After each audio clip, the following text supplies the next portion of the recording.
In the year 8000 BC, a huge spaceship suddenly appears in the sky and begins descending over a tribal community. All the villagers immediately flee in fear except for one guy that can't stop staring at the beam of light coming out of the ship. Later in Egypt in the 1920s, an excavation is taking place at the foot of the pyramids. When an important foreign professor arrives with his daughter Catherine, one of the excavators immediately takes him to see what they've found, a series of mysterious cover stones. Meanwhile, Catherine's looking at some smaller artifacts and becomes fascinated by a gold necklace with the Eye of Ra. At that moment, the crowd begins yelling when the excavators hoist up an even bigger object, a giant circular metal ring with a jackal-headed figure buried underneath. Years later in 1994, an older Catherine is in the USA to attend a lecture by Daniel, an expert on ancient Egypt and its languages. He's telling a bunch of academics to consider his theories on how the pyramids were first constructed, but he's only made fun of and everyone leaves before he can finish. Afterward, when Daniel is trying to leave the hotel, Lieutenant Kowalski approaches him and makes him get into a car where Catherine is waiting. She offers Daniel a job without giving him any details, and when Daniel hesitates, she points out that he's been evicted from his apartment, his grants have run out, and this is the chance to prove his theories, so Daniel accepts. Meanwhile, in a peaceful suburb, two officers go looking for Colonel O'Neill, who is currently in his dead child's bedroom.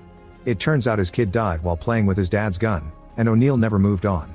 The officers interrupt O'Neill's depression to tell him he's been reactivated. Moments later in Colorado, Daniel and Catherine enter an Air Force base under a mountain. Daniel is taken to a lab where they have the cover stones found in 1928, which Daniel finds very impressive. However, when he sees the translation on the board, he immediately begins fixing all the mistakes. The resulting sentence says 1,000,000 years into the sky is Ra, sun god, sealed and buried for all time in his Stargate. 2 weeks later, Daniel is still working hard on translating the rest of the tablets, yet he still can't find a language that matches the symbols on them. Needing a break, he goes out to grab a drink and finds a guard reading a newspaper with an article about the Orion constellation. The picture inspires Daniel and he grabs the newspaper before running back to the lab, where he grabs a marker and starts filling in the lines between the stars of the constellation. He then climbs the stair ladder to compare his drawing with one of the glyphs, confirming they match. Moments later, Daniel attends a meeting with all the scientists and the officers and spreads a star chart on the table, explaining all the symbols on the tablets were constellations placed in a unique order to form a map with 7 points to outline a course to a position. Then he makes a drawing to explain that to find a destination within any three-dimensional space, one needs 6 points to determine the exact location, and the 7th point is the origin, which he indicates with another drawing of 2 humans next to a V symbol. The others point out the symbol isn't on the device, and when Daniel wonders what they mean, the wall goes up to reveal they have the Stargate found in Egypt, which is made from a mineral not found on Earth. In the control room, they activate the Stargate, which begins spinning around. A screen shows close-up images of all the constellation glyphs, and Daniel notices one that looks like a pyramid with a circle above it. He grabs a marker and adds 2 little stick figures next to it, proving his theory right. They immediately program the 7th symbol into the gate and this activates condition red, so they make all the personnel evacuate. Suddenly a shaking starts and the computer monitors go crazy as Earth is marked as the point of origin. The shaking keeps getting worse and suddenly the Stargate activates with a giant vortex streaming outwards front and back, leaving a vertical wall of water. Orders are given to send in a probe, which moves up the ramp and stops in front of the gate to send through an arm. The arm continues to extend, then the probe is pulled through the Stargate. The computer analyzes the information and they discover the probe has locked itself onto a point somewhere in the Kalium galaxy. Daniel checks the map and reveals that's on the other side of the known universe just before they start losing signal and the wormhole shuts down. Sometime later, they analyze the pictures sent back by the probe, which show a room and another Stargate, so they assume both gates are connected. Readings also indicate the planet is an atmospheric match for humans. Daniel looks at the symbols on the other gate and points out they aren't the same as theirs. The officers want to abort the project because to use the other gate they'd have to do a reconnaissance mission, but Daniel tells them he doesn't mind going and doing the work himself.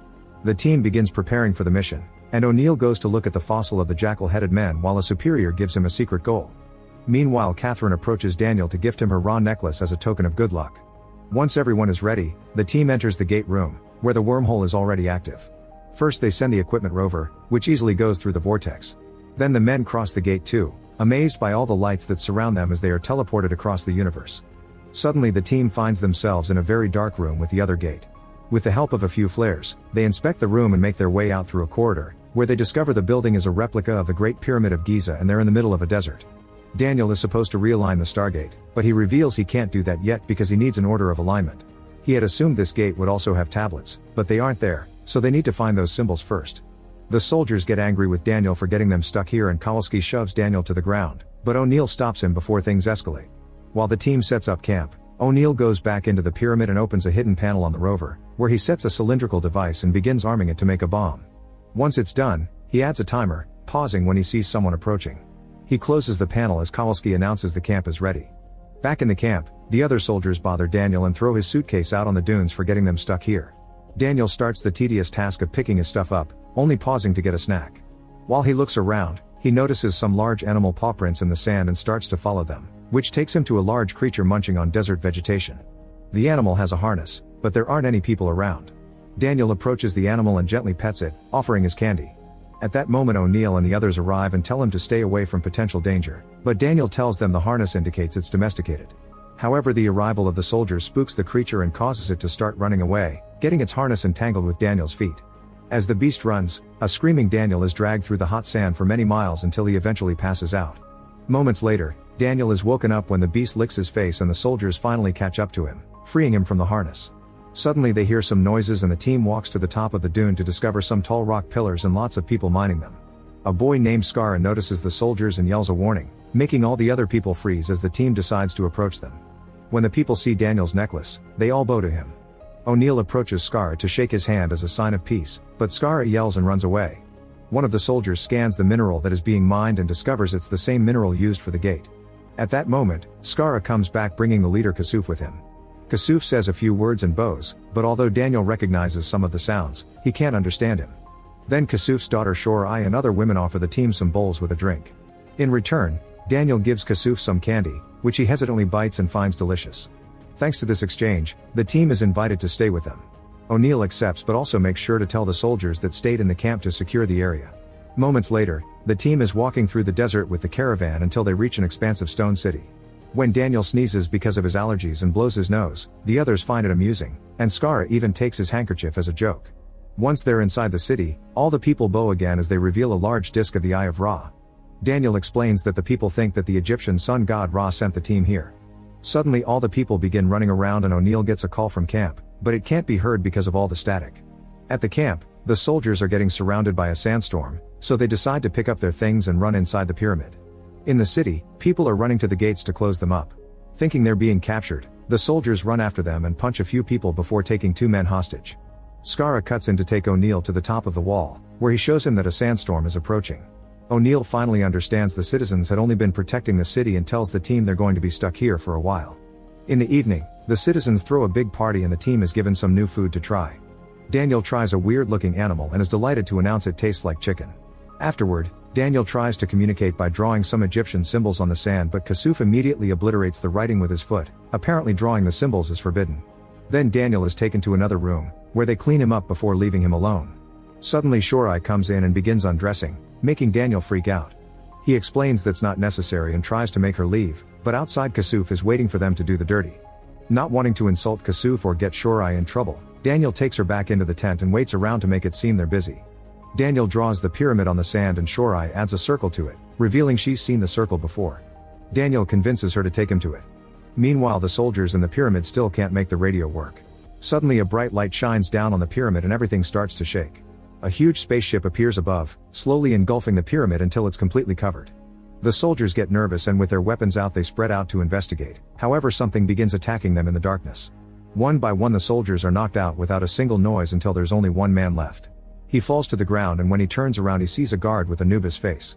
This mysterious person and another guard drag the soldiers into another room, where there's a glowing sarcophagus from which a hand comes out. Back in the city, Skara sees O'Neill smoking and is impressed by the fire. O'Neill gifts him the lighter and some cigarettes, and Skara tries to smoke by copying O'Neill only to end up coughing. Then Skara tries to grab a gun, but O'Neill slaps him away and Skara runs out in fear. In the meantime, Shorai takes Daniel to a cave where they find a bunch of earth glyphs written on the wall. Daniel begins reading them in the Egyptian he knows, and Shorai corrects his pronunciation, which finally allows him to learn the local language. Back to O'Neill, he asks Skara and the other boys about Daniel by making hand gestures to describe him. The boys just keep copying the gestures without understanding, but when O'Neill mentions chicken and pretends to sneeze, Skara finally understands and offers Daniel's jacket to its creature, which begins tracking the scent and everyone follows it. Minutes later, O'Neill finds Daniel in the cave, and Daniel begins explaining everything he's learned from the writing. A space traveler escaped from a dying world looking for a way to extend his own life. He arrived on Earth and found the very primitive humans, which is the scene from the beginning. This traveler was Ra, who took over a human body and appointed himself ruler. He used the Stargate to bring thousands of people to this planet as workers for the mines, and with that ore, he could build all the technology to sustain eternal life. Then a rebellion happened back on Earth and the Stargate was buried there. Wanting to avoid another rebellion here, Ra outlawed reading and writing so people wouldn't remember the truth. While Daniel talks, Kowalski is looking around the cave and finds a round stone like the one in the center of the Earth Stargate. Daniel is excited because this is what he's missing, and he thinks the citizens must have hidden it here in hopes the Earth Stargate would someday be reactivated. Unfortunately, the stone is broken and worn out, so Daniel can't see the seventh symbol. Tired of all this, O'Neill announces they're returning to the pyramid, and the team takes off while Scar and his friends follow them. When they find the spaceship, they immediately get worried, so they enter the area with their weapons out while Scar's group sneaks around to look through the windows. Inside they find the team's camp things, but not a single body. Suddenly the mysterious guard appears, and before the soldier can react, he gets knocked out by the guard's staff. This staff is capable of shooting like a gun, so the guard begins shooting all over the room while the rest of the team runs away. Daniel and O'Neill make it to the room with the bomb, only to find it gone. Suddenly the circular section of the ceiling opens and rings lower as a light beam begins glowing. 3 guards show up and aim their staff weapons. Daniel and O'Neill put their guns down and are taken through the beam of light until they reach a throne room with walls that are now opening to let in the sunlight. At that moment the leader shows up, bringing up the bomb with him. Then everyone takes off their masks, revealing they're just human and not supernatural beings. The leader turns out to be Ra, and when the guards kneel to him, O'Neill quickly moves to knock the guard back and take his staff. Then he fires and kills one of the guards, but before he can turn around, the other guard has his weapon aimed. Daniel jumps between them and gets shot instead while a bunch of children surround Ra to protect him. Then a guard takes his staff back and begins beating O'Neill up before Ra tells him to stop and approaches Daniel to look at the necklace. Afterward, O'Neill is thrown into a water pit with all the other soldiers. Outside, Scar's group is searching the soldiers' bags for weapons when they notice 2 gliders coming out of the pyramid and flying away. In the city, Kasuf sees the gliders too and raises the alarm, so people try to run and hide. The gliders fire down on the city, shooting blasts all over the place. Kasuf kneels to ask for mercy, but the gliders continue to blast away, killing many people and doing great damage to the town. After a few passes, the gliders leave. Then Scar's group comes back and sees all the death and destruction. Kasuf tells Scar this is Ra's punishment for having helped the strangers. Moments later in the pyramid, Daniel wakes up in the sarcophagus and discovers his wound has been healed. When he comes out, the sarcophagus closes on its own, and a kid with a cat comes to check on Daniel before running away. Daniel follows him until he arrives at Ra's chambers. When Daniel asks if he had been dead, Ra explains he chose humans precisely because their bodies are easy to repair. He says they shouldn't have reopened the gate because now he'll send the bomb back with a shipment of the special mineral that will increase the bomb's destructive power 100-fold. He created civilization, but now he wants to destroy it for their betrayal and prove he's the only god, starting by taking Daniel's necklace. In the cave, Scar and his group go looking for Shorai to tell her that Ra has called for an assembly with an execution. However, Shorai proceeds to share the story Daniel revealed so they can finally know the truth about their people. Moments later, all the citizens surround the pyramid for the assembly. Ra and his guards appear wearing their masks and they give Daniel a staff, ordering him to kill the soldiers. At that moment, Shorai, Skara, and the boys mingle in the crowd. Skara uses the lighter to reflect the sunlight and get Daniel's attention, showing him that they've got the soldiers' weapons. Catching on the plan, Daniel pretends he'll kill his friends only to turn around and shoot the throne instead. The boys shoot their weapons too and everyone begins running around in panic as the guards shoot their staffs at them. A few people die in the process, including one of the soldiers, but everyone else gets to escape. However, moments later, the team gets stuck in a sandstorm and Daniel collapses. Luckily, Skara and his friends show up, helping Daniel up before they guide the team out of the storm. Eventually they reach a cave where everyone is hiding. Skara shows the soldiers the weapons they recovered, and O'Neill wants to take them all back. Kowalski says the boys could help them fight and this makes O'Neill furious for no reason, so Daniel makes him talk about the bomb. O'Neill explains he had secret orders to track down signs of any possible danger and if he found any, he had to blow up the Stargate. Daniel tells them about Ra's plan and points out it's Earth's gate that poses the threat and should be shut down, but Daniel still hasn't got the 7th symbol so they can't do that. O'Neill promises he'll intercept the bomb before it can be sent through. Meanwhile, Ra is furious because his guards failed to capture the team, so he puts a special device in his hand and proceeds to use it to kill a guard in a slow and painful way. Back in the cave, Daniel learns that everyone thinks Shorai is his wife. When he asks her about it, Shorai explains he didn't tell anyone that Daniel didn't want her, and to prove her wrong Daniel kisses her. The next morning, Daniel finds Skara making a drawing of their victory. Seeing the 3 moons, Daniel tries connecting them and realizes this is the symbol for this planet and therefore the point of origin. Now they can go home. Afterward, the group goes to the mines where the citizens are being used as slaves again and shoots a guard, causing Kasuf and his people to panic. Daniel rushes to take the guard's mask off, revealing it's just a tyrant human slaving them and not a god, shocking everyone. In the pyramid, the guards are getting the bomb ready. The team arrives pretending to be slaves carrying ore, and once they're inside, They reveal their weapons and open fire. A firefight begins as more people enter the pyramid to help. Some men fall during the fight and one of the guards shoots at the door to seal the entrance, but O'Neill shoots back to kill him. Suddenly gliders leave the pyramid again and attack the people outside, so Kowalski guides them on how to hide and retaliate. They lose a few men in the process, so Kowalski decides to give up as a few guards approach. In his chambers, Ra is furious that he's losing the battle and orders his men to send the bomb to Earth now. At that moment the team reaches the bomb and O'Neill activates it, explaining he'll stay on this side to blow it up after everyone returns to Earth. Suddenly a guard shows up and shoots Shorai, deadly wounding her before Daniel shoots back to kill him. Desperate, Daniel picks her up and takes advantage of the opening ceiling to take her to the sarcophagus, which instantly heals Shorai. Meanwhile from the opening ceiling, another guard comes out and starts to fight O'Neill. At the same time Ra finds Daniel and begins hurting him with his artifact glove. With only 3 minutes left on the bomb, O'Neill keeps hitting the guard until he manages to overpower him and activates the gem on his hand, which makes the rings come down. O'Neill puts the guard under them so the rings kill him.